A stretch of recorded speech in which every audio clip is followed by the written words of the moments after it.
ஓ மானிடா, கடவுள் உனக்கு நல்லது எது என காட்டியிருக்கின்றாரே.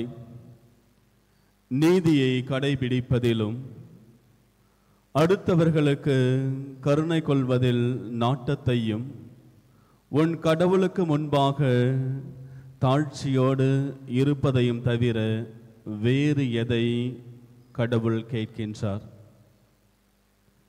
மீகா இறைவாக்கினர் 6வது அதிகாரம் 8வது வசனம். ஓ மானிடா, கடவுள் உனக்கு எது நல்லது என காட்டி இருக்கின்றாரே. நீதியை கடைபிடிப்பதிலும் கருணை கொள்வதில் நாட்டத்தையும் ஆண்டவருக்கு முன்பாக தாழ்ச்சியோடு நடப்பதையும் தவிர வேறு எதை கேட்கின்றார்? இயேசுவில் பிரியமான சகோதர சகோதரிகளை, இதுதான் ஒரு மனிதனுக்கு நல்லதை கொடுக்கின்றது. இதுதான் ஒரு மனிதனை நல்லவனாக வாழ வைக்கின்றது என்று கூறப்படுகின்றது. இன்றைய முதல் வாசகத்திலே புனித பேதுரு மிக அழகாக சொல்லுகின்றார், மனத்தாழ்மையை ஆடையாக அணிந்திருங்கள். செருக்குற்றவர்களை கடவுள் இகழ்ச்சியோடு நோக்குகின்றார். தாழ்நிலையில் உள்ளவர்களுக்கோ கருணை காட்டுகின்றார். வல்லமை மிக்க கடவுளின் கரத்தின் கீழ் உங்களை ஒப்புக்கொடுங்கள், தாழ்த்துங்கள், அவர் உங்களை உயர்த்துவார் என்பதுதான் புனித பவுலடியார் நம் ஒவ்வொருவருக்கும், புனித பேதுரு நம் ஒவ்வொருவருக்கும் சொல்லுகின்ற வார்த்தைகள். நாம் ஒவ்வொருவரும் தாழ்ச்சியோடு இருக்க அழைக்கப்பட்டிருக்கின்றோம்.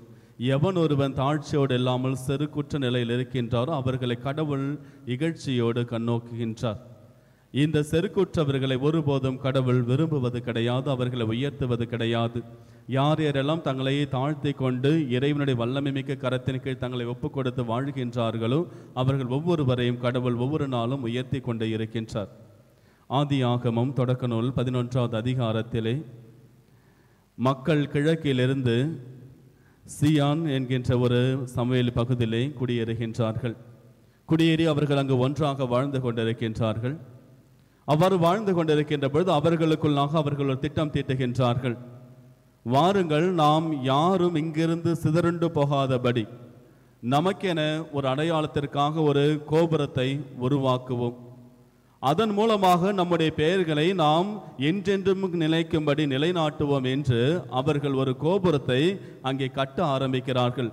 நாம் எங்கும் சிதறண்டு போகாதபடி எப்பொழுதும் நிலைத்திருக்கவும் நம்முடைய பெயர் எப்பொழுதும் நிலைத்திருக்க வேண்டும் என்பதற்காக என்று அவர்கள் திட்டம் தீட்டி அங்கே ஒரு கோபுரத்தை கட்ட ஆரம்பிக்கின்றார்கள். கடவுள் இதை பார்க்கின்றார். பார்த்து அவர்களுடைய மனநிலையை பார்த்து அவர்கள் என்ன சொன்னார்களோ, 11வது அதிகாரம் 4வது வசனத்தில் என்ன சொன்னார்களோ, நாம் இங்கிருந்து சிதறுண்டு போகாதபடி இந்த இடத்திலே கோபுரத்தை அமைப்போம் என்று சொன்னார்கள். கடவுள் அந்த மக்களை உலகெங்கும் சிதறுண்டு போகும்படி அவர்களை அங்கிருந்து துரத்திவிட்டார். இதுதான் வாழ்க்கையில் நிகழக்கூடிய ஒன்று. யார் யாரெல்லாம் தான் மிக பெரியவன் என்றும் தன்னுடைய பெயர் நிலைத்திருக்க வேண்டும் என்று எப்பொழுது செருக்குற்ற மனநிலையோடு வாழ்ந்து கொண்டிருக்கின்றானோ அவர்களை கடவுள் ஒருபோதும் ஆசீர்வதிப்பது கிடையாது.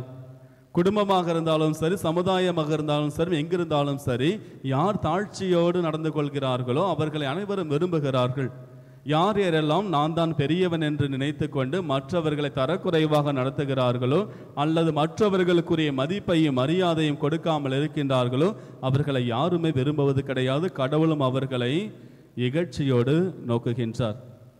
உங்களுடைய வீட்டிலே அல்லது வாழுகின்ற இடத்திலே நாம் ஒவ்வொருவரும் மற்றவர்களையும் சமமாக நடத்த வேண்டும். அனைவரும் கடவுளுடைய பிள்ளைகள் என்ற ஒரு கோணத்திலே பார்த்து அன்பு செய்து வாழ வேண்டும்.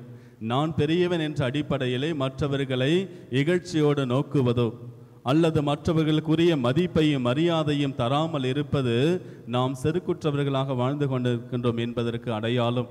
நாம் எப்பொழுது மற்றவர்களை மதிக்கின்றோமோ, மற்றவர்களுக்குரிய மதிப்பையும் மரியாதையும் கொடுத்து நாம் வாழ்கின்றோமோ அப்பொழுது கடவுள் நம்மை உயர்த்துவார். புனித யாக்கோபு தன்னுடைய கடிதத்திலே 4வது அதிகாரம் 10வது வசனத்திலே சொல்லுகின்றார், கடவுளுக்கு முன்பாக உங்களை தாழ்த்துங்கள், அவர் உங்களை உயர்த்துவார் என்று குறிப்பிடுகின்றார். நாம் நம்மையே இறைவனுக்கு முன்பாகவும் மனிதர்களுக்கு முன்பாகவும் நாம் தாழ்ச்சி என்ற அந்த மனநிலையோடு வாழ முற்படுவோம். இறைவன் நம் ஒவ்வொருவரையும் உயர்த்துவார், ஆசீர்வதிப்பார். ஆமீன்.